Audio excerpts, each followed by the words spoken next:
morning, good morning, good morning. It's good to see you all.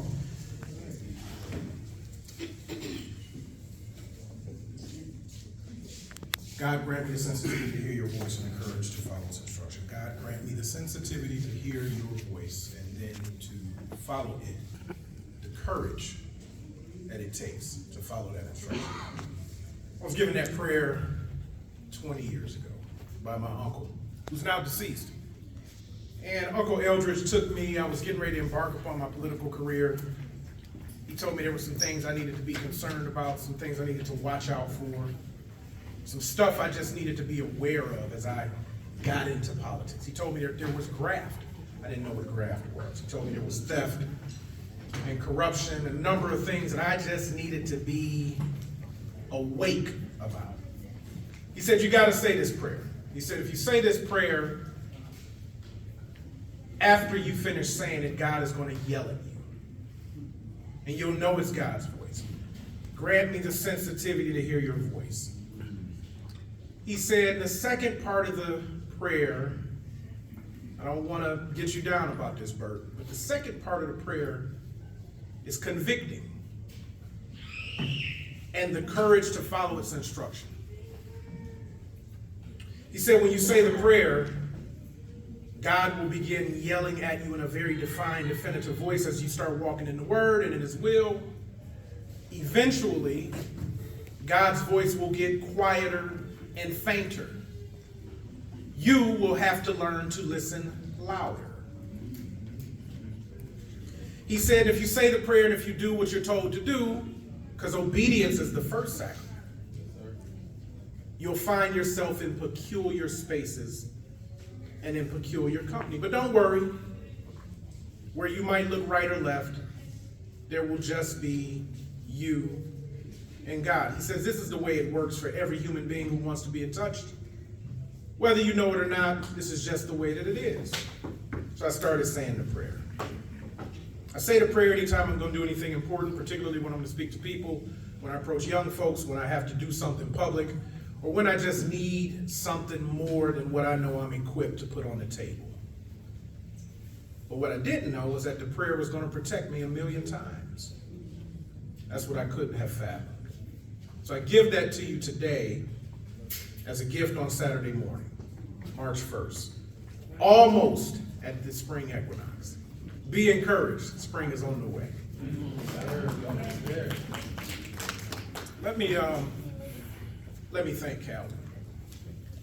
Let me thank him, but let me also tell him of my deep admiration for him and for his wife Heather, for the work that they're doing. Amen. Many are called. Many. We've all been called. But the chosen in that regard are very, very few. And what Calvin is out here doing is remarkable. If you have been following what has happened in popular culture over the last 3 to 4, maybe 5 years. Every single time a black man has stood up and used the word love publicly, that person has found themselves on the other end of persecution. I could give you some examples. In understanding that, we choose and use that word very, very carefully, almost surgically, if you will, so that when we apply it, it actually sticks. It just sticks. So if I say, there's some men in this room that I know this morning, if I say, George, I love you, I don't have to qualify that statement. What I want George to walk out of here with is a pocket full of love from another brother who owes him nothing, so that it is an extra battery pack in his pocket as he confronts whatever's on the other side of the door. There you go. If I say to Calvin, I love you, man. Love you too, brother. What I'm hoping Calvin does with that is adds it to his arsenal, his toolkit, so that he doesn't have to fight with his love alone. If I say to Dustin, Mr. Campbell, I love you, brother. Love you back, brother. What I hope Dustin does with that is replicates it into his family. He doesn't know what I mean when I say I love him. He just hears the beauty of the words. But when we use that word, we have been persecuted. When we demonstrate that word, we have been persecuted. I could give you examples, but I think you know who I'm talking about. They're just people that when they discover their higher self and they begin to employ it across all that they do, we call it across the spectrum. Eventually, someone, because for every action there is a reaction. And if it's up, we got to talk about what's down. And if something goes in, well, at some point it's got to come out. So everything is about polarity. George can't have that love in his pocket and not confront hate. Calvin can't have that love at his back and feel like he's not going to face things as he faces them head on. And Dustin can't raise his family without confronting the things that try to take him from his family. The theme is unity is love. Unity is love. So I started out by looking up the word unity. The state of being united or joined as a whole. The state of being united or joined as a whole. In other words, one. The meaning of unity is the quality or state of not being multiple. Oneness. A husband finds a wife a good thing as ordained, they become one, and eventually they fight back to back with the world and they win because love rules the day. Then I looked up the word love. An intense feeling of deep affection, a great interest and pleasure in something, and feeling deep affection for someone. An intense feeling or a deep affection. Do I love myself? Do I have a feeling of intense and deep affection for myself?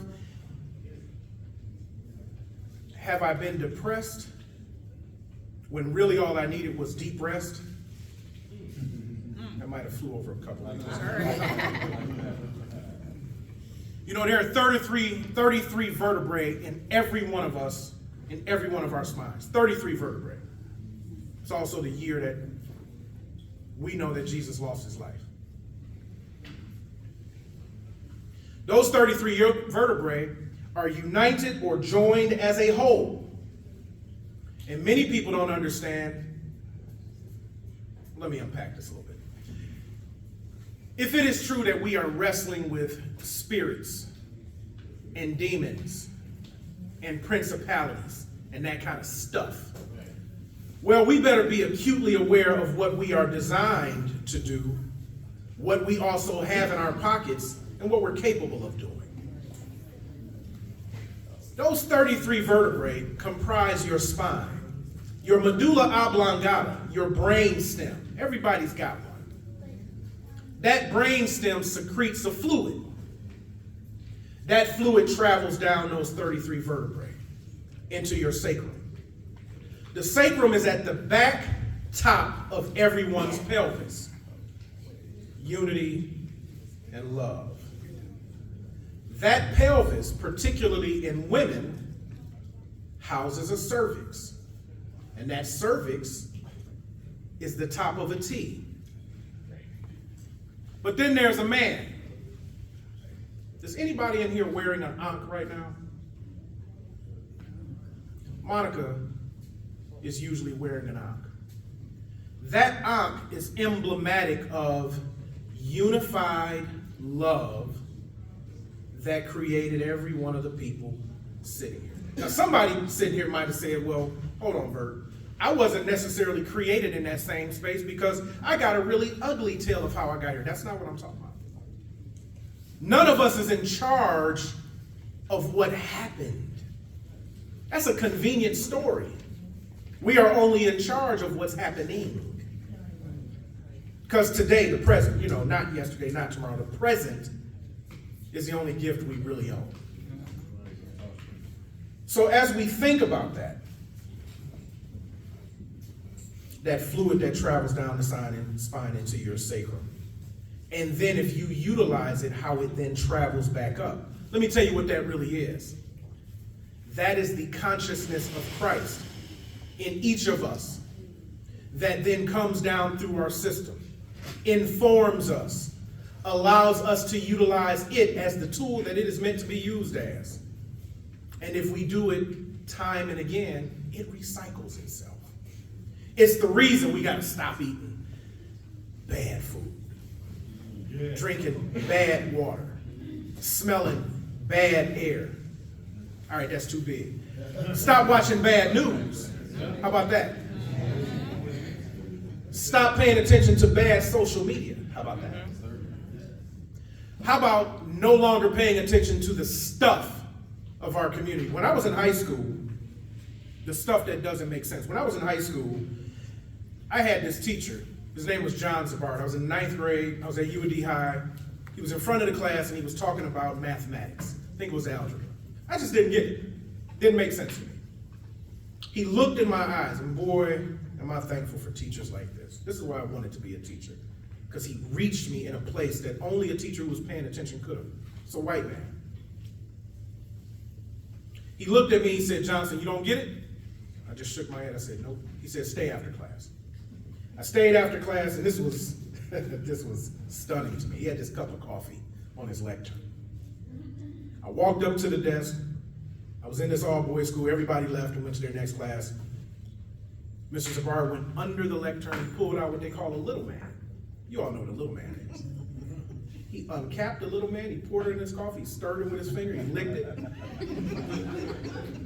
I just thought it was his process. But I'm going to tell you what happened after that was incredible. Because he told me, he said, "See, the first thing you need to understand is mathematics is a dance. It's a dance. And you got to know how to step. You got to know what the formula is." He said, if you can understand what the formula is, we're just going to drop in the variables. And they'll start to make sense. And I can show you how to get to an answer. And so we're doing this thing, and this took about 15 minutes, so much so that as the next class came in, he held him up until he finished the personal, private lesson for me.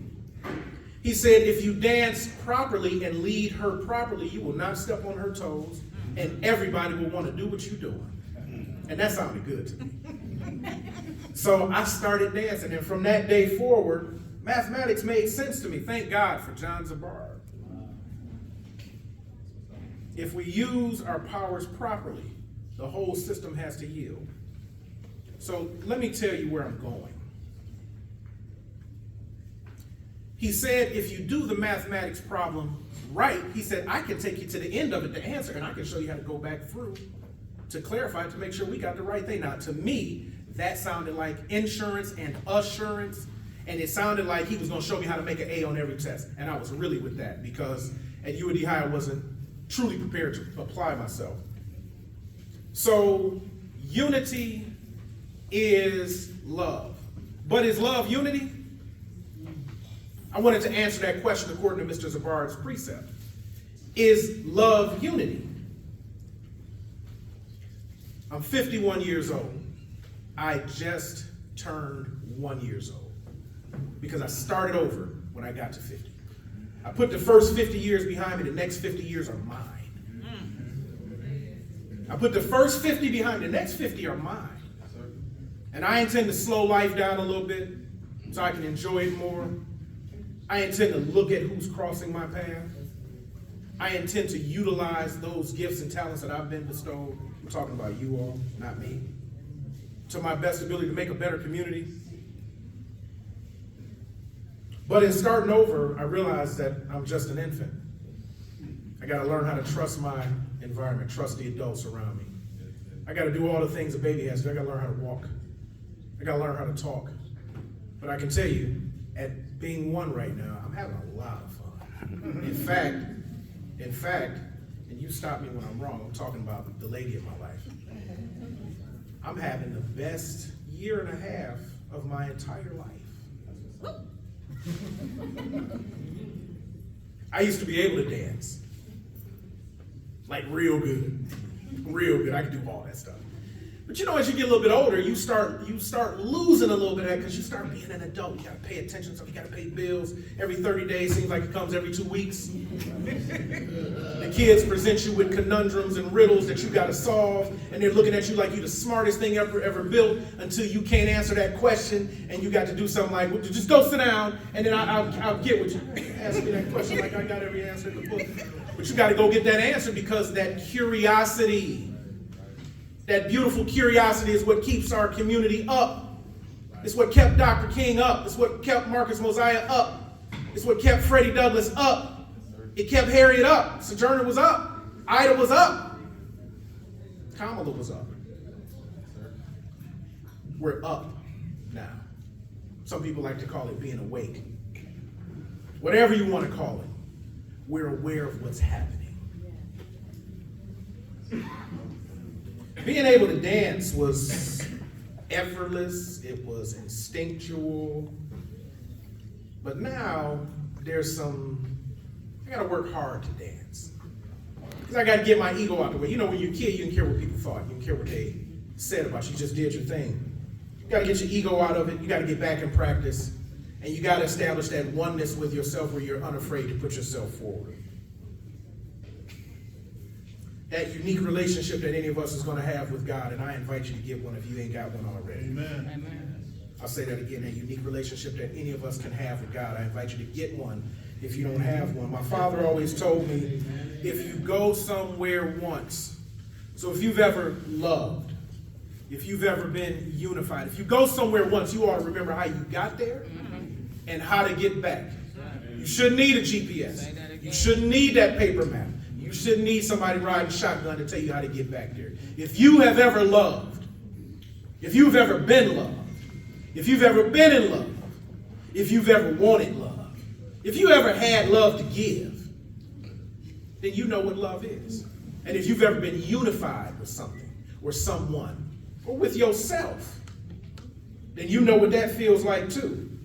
Unity requires discipline, fortitude, Cheryl, you said it best, courage and intention. Why? Because just what Cheryl said. Because it's risky. It's aspirational. And it costs all of us something. It costs us our ego. It costs us our time. It costs us our energy. And in some very, very important examples, it may even cost you your life. So let me leave you with this. Calvin? Yes, sir. Here's the call to action. We ain't got to reinvent the wheel. We ain't got to start over and come up with a new program. We ain't got to figure out what to do from here.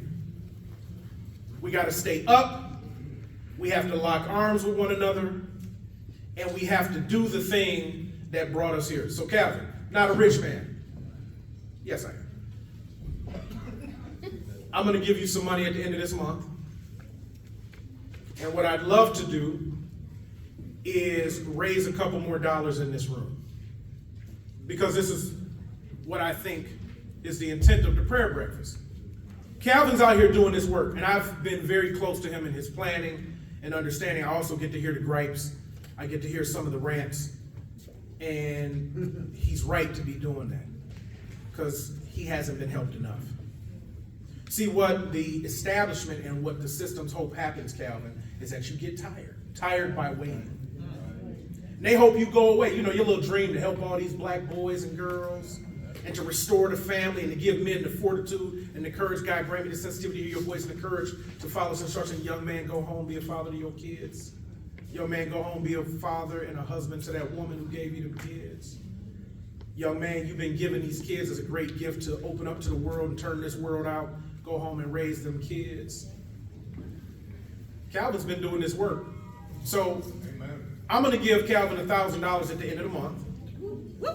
And what I'd like to do, don't clap yet. Don't clap yet, because I want to see if we can clap for ourselves. What I want you all to do is help me raise in this room before I get off this podium another $2,500 between us. Is there anybody who will join me here and give Calvin $1,000? I got Cheryl. But guess what, Cheryl? You don't count. Is there anybody who will join me in giving a single dollar more to EMIY before we leave here today? Doesn't have to be today.